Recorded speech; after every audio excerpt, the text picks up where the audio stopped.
Otro tema vinculado al acceso a la justicia tiene que ver con la carrera judicial, la formación de los magistrados, tener jueces especializados que puedan realmente estar a la altura de las exigencias del siglo XXI y que sean capaces, tanto filosófica como técnicamente, de poner en práctica, de aplicar los tratados internacionales suscritos en materia de derecho del trabajo. De esto también va a hablar Jorge Rivas Careaga con más profundidad, pero hay que decir que en el Paraguay, y esto sin temor a que no hice un trabajo sociológico más allá de la capital, pero les aseguro que no van a encontrar en el Paraguay más de 5 fallos históricos que hayan cuando menos hecho mención en una línea de algún convenio internacional.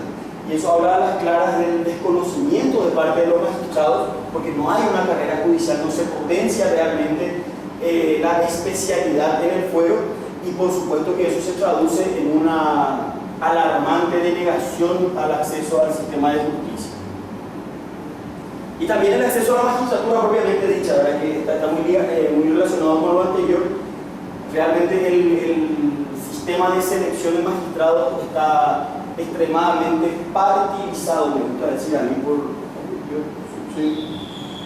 digamos que la política ciertamente tiene una connotación peyorativa para nosotros los ciudadanos de a pie, pero tenemos que entender que vivimos, y eso vamos a hablar en un rato, dentro de un sistema, dentro de un modelo, y en ese modelo, ese modelo está dado por la República y por la democracia, y en ese marco nos movemos todos los ciudadanos, nos guste o no nos guste, y dentro de ese esquema, la política es como el aire que respiramos, impregna necesariamente todos los ámbitos de nuestra vida, y ni hablar los ámbitos vinculados a la institucionalidad, así es que no tiene por qué ser una cuestión peyorativa o disvaliosa.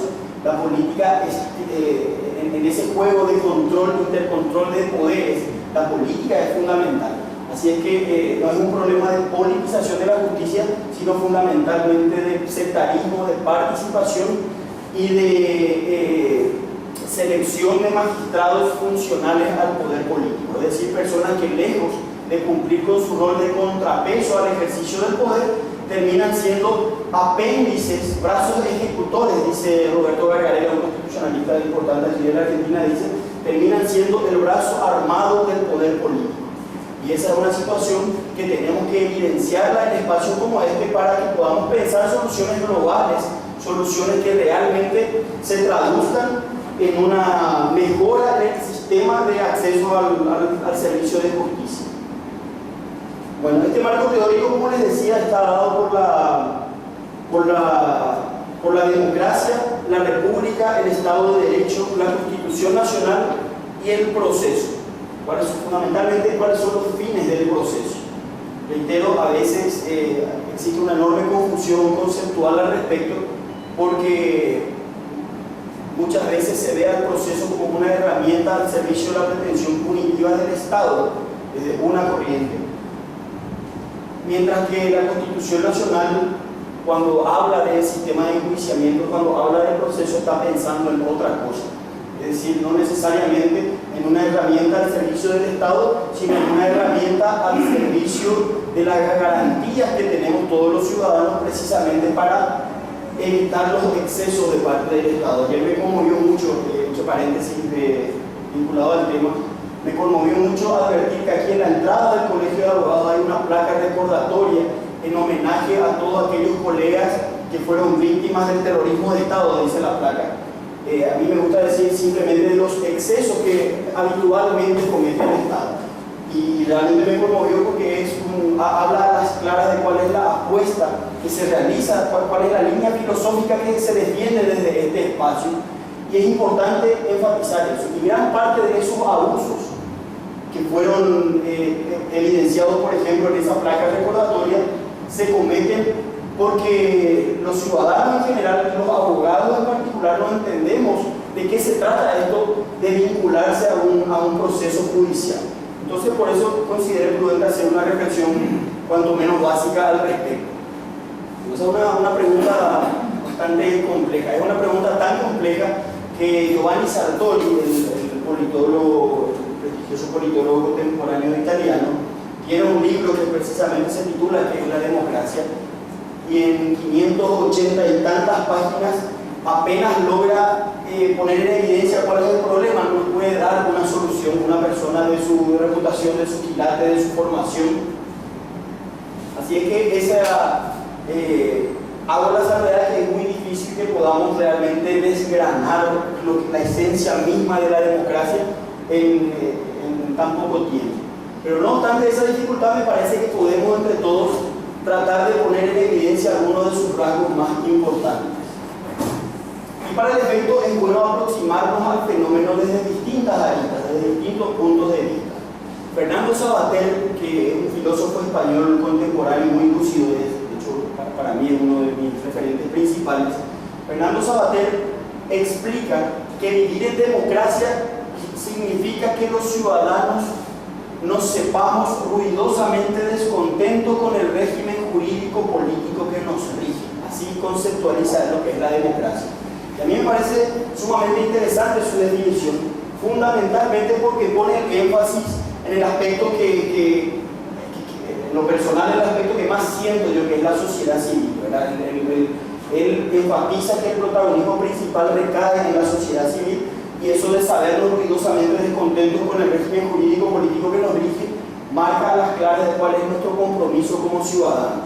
En ese sentido, realmente ahí siempre desde los que militamos en la sociedad civil en Paraguay tenemos una profunda admiración hacia el Río de la Plata, Uruguay, pero sobre todo Argentina, por haber logrado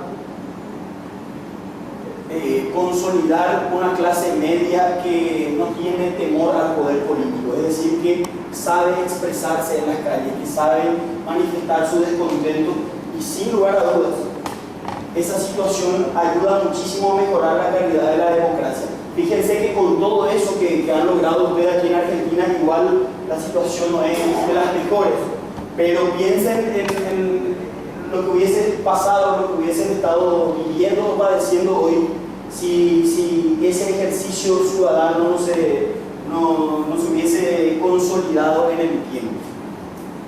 Entonces esta es una noción interesante, pero que, reitero, se aproxima al problema desde una perspectiva ciudadana. Yo entiendo que para completar el concepto tenemos que hilar un poco más fino, y en esa línea podemos trabajar la democracia desde dos aspectos. Una corriente que a mí me gusta denominar, si se quiere, más conservadora, establece que la democracia no es otra cosa sino un método aritmético de toma de decisiones, donde a falta de consenso prevalece la voz de la mayoría. Esta visión conservadora de la democracia es defendida por importantes estudiosos del tema. Alberto Bobbio, en un momento dado de su trayectoria, se hacía eco de esta definición, y fue cambiando posteriormente su pensamiento, fue ajustando, fue abriendo un poco más el panorama. Pero entiendo yo que desde esta aproximación instrumental de la democracia no solamente no se logra evidenciar los rasgos más importantes, sino que fundamentalmente se cae cuanto menos en un riesgo que ya había sido advertido por los padres de la Constitución americana. En esa obra fundamental de lectura obligatoria para todos los ciudadanos, digo yo, pero particularmente los ciudadanos que elegimos vincularnos al derecho o a las ciencias políticas de alguna manera, que es el federalista, ya se había advertido el riesgo de lo que ellos denominaron la tiranía de las mayorías, es decir, que reducir la democracia a un método aritmético de toma de decisiones conlleva muchos riesgos, porque mayorías coyunturales pueden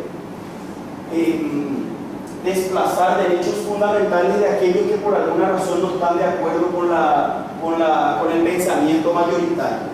Y ese es un detalle que se debe cuidar mucho en democracia, porque si bajo el pretexto de contar con una mayoría coyuntural vamos a poner en práctica, vamos a construir o diseñar políticas públicas, se corre el riesgo de pasar por alto sobre derechos fundamentales muy importantes que tenemos la obligación de proteger. En un ejemplo, esto casi a título de paréntesis para los que gustan simplemente,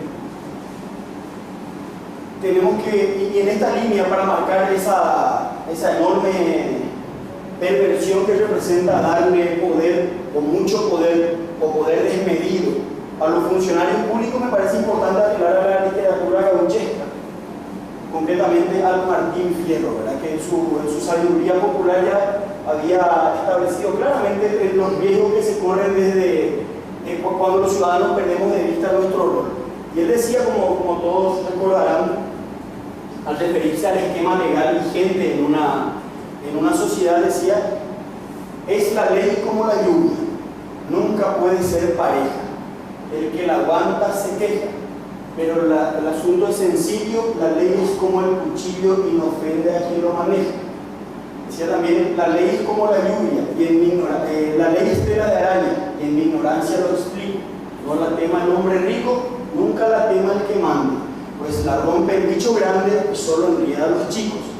Y esa es una situación que hoy rige en todo nuestro país. El esquema legal está hecho de esa medida, como una tela de araña para los ciudadanos y funcional a los que ejercen el poder público.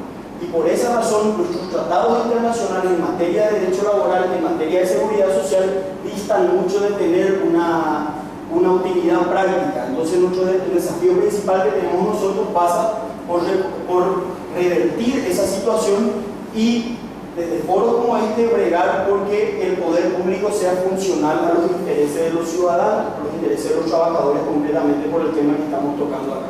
Y ojalá que desde este tipo de foros logramos hacer el ruido suficiente para tener el impacto y que esto pueda realmente servir para mejorar la calidad de vida de los ciudadanos. Yo le agradezco muchísimo el tiempo y la paciencia y bueno, quedo a disposición para lo que requiera. Muchas gracias. Bueno, muchas gracias. Buenos días. Bien. Quiero hablarles brevemente de algunos aspectos relevantes de la seguridad social en el Paraguay y de algunos aspectos relevantes del derecho laboral y del procedimiento laboral. ¿Por qué hablar solamente de algunos aspectos relevantes de la seguridad social? Nuestros países en general han ratificado acuerdos internacionales y la normativa es bastante similar. Los colegas de Brasil que pusieron ayer hicieron un marco teórico muy interesante y yo me percaté que nuestra normativa es bastante similar. Entonces, lo que yo quiero hacer simplemente es mencionar no lo que dicen las normas. Yo hasta me parece un poco atrevido a un abogado contarle qué dice una norma. Me va a decir: che, yo sé, y si no sé bien, no puedo recordar nunca. Entonces, lo que quiero es hacer algunas reflexiones sobre ese tema. Nuestros países hablan de la seguridad social, tienen sus sistemas de aplicación. Lo que yo quiero ver un poco, contarles es cómo funciona en mi país el régimen de seguridad social. Después de escuchar y de charlas con los colegas, me doy cuenta que la normativa es muy parecida. Cambian los nombres de los entes reguladores, cambian la manera de percepción de los ingresos de esos entes, pero las prestaciones son muy similares. Bueno, cuando se habla de seguridad social, normalmente la gente tiene en mente alguna obra social, algún hospital donde pueda atenderse, donde le puedan dar medicamentos. Por lo menos en mi país uno habla de seguridad social y piensa en un seguro médico. Obviamente la seguridad social incluye mucho más que eso. Incluye no solo la atención de salud, incluye también el régimen de jubilaciones, el régimen de pensiones, los subsidios por enfermedad, por accidentes de trabajo. Pero seguridad social incluye también la formación y capacitación profesional. El principal ente de seguridad social en Paraguay se denomina Instituto de Previsión Social, cuyas siglas son IPS. Este ente tiene un consejo de administración que lo gobierna y un presidente que es designado por el Poder Ejecutivo. Está diseñado, el diseño legal que tiene es maravilloso, con un aporte del trabajador que se le descuenta el salario, el aporte del empleador, El trabajador goza de los beneficios de asistencia médica, medicamentos, internaciones, atención a los cónyuges, hijos. Aparte de eso, tiene derecho a la jubilación, tiene derecho a pensiones por accidentes de trabajo, pensiones por enfermedades profesionales, pensiones por enfermedades no profesionales. El diseño uno lee y dice, che, qué lindo es esto. En la práctica, cuando uno lee las noticias, todos los días, y voy a utilizar un término un poco académico, pero bien criollo, y bien, el término que usamos abogados, todos los días las noticias sale algún kilómetro sobre la iglesia. Entonces nosotros nos damos cuenta que entre el maravilloso diseño legal y lo que ocurre en la práctica, hay un mundo de diferencia. Incluso en base a lo que uno ve que ocurre y lo que está escrito que debe ocurrir, uno piensa que se trata de situaciones de dos países distintos. En realidad no lo es. Bueno, lo corriente, una costumbre que se tiene en nuestro país es el de no querer realizar los aportes al instituto porque el empleador considera que le sale caro, no quiere pagar, y muchas veces por una cuestión cultural, el trabajador también inconsciente no quiere que se le descuente el 9% sobre su salario, que es lo que debe aportar él contra el 16% que debe aportar el empleado. El empleador no quiere pagar porque dice, me sale caro, me encarece la mano de obra, y el trabajador dice, encima que gano poco me descuenta. Entonces tenemos, el primer problema que tenemos es un problema cultural. Mi empleada doméstica se viene resistiendo heroicamente hace 4 meses a que le inscriban en IPS. Le tuve que inscribir y pagar yo directamente el aporte obrero patronal porque si no se me iba. No quiere saber nada. Y cuando le dije que está inscrita, se enojó. Problema cultural. ¿Qué le puedo hacer a eso? Y le dije, no se te va a descontar en tu sueldo. Y ahí parece que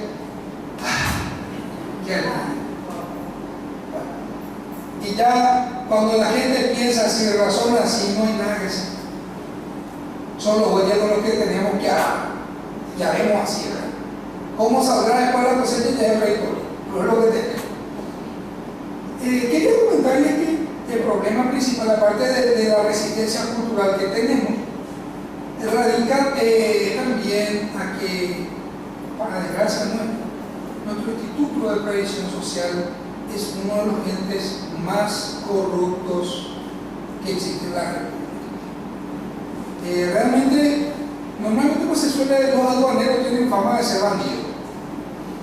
Yo les puedo asegurar que los aduaneros se van con merenderos y guardaporro, nivel de preescolar a dar clase de corrupción en el país. De burro le dan los cargos del IPS en materia de corrupción. Pero eso es histórico. Es una cuestión histórica.